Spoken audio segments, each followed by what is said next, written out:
actually got a little bit boring to only be in front of the camera, so one day I just kind of picked up a camera and just tried it, and I was really successful. The first 2 shoots I made the front of the girl's card, so I just kept going.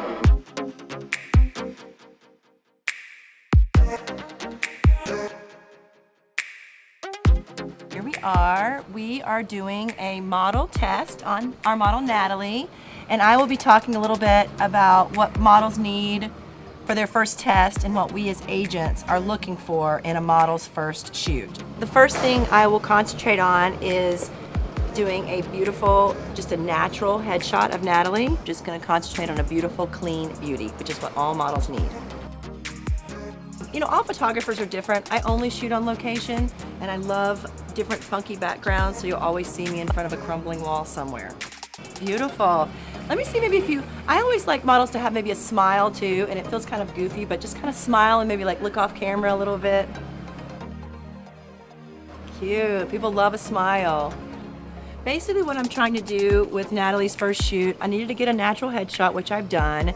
Then I try to get something that has just a little more feeling and personality into it, which I think with the head tilting back and you're giving great expression, so that looks amazing.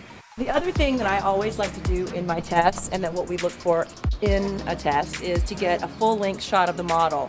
If you can get her walking, that's amazing. So I'm gonna do that because I wanna be amazing.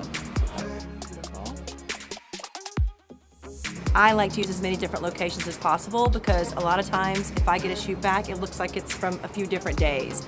So it can make it look like it's not the only shoot that the model has had. So I shoot in a very relaxed, go with the flow way. I love different locations. Any crumbling wall or falling down building is usually where I gravitate to because I call it has texture in the pictures, especially for black and white.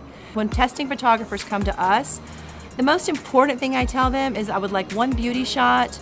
I love to get a full-length shot, smiling if possible, but you know, everybody has their own style, and this is just the way that I like to shoot. I shoot very organically, very easy, so I think it gives the models a relaxed feel in their pictures.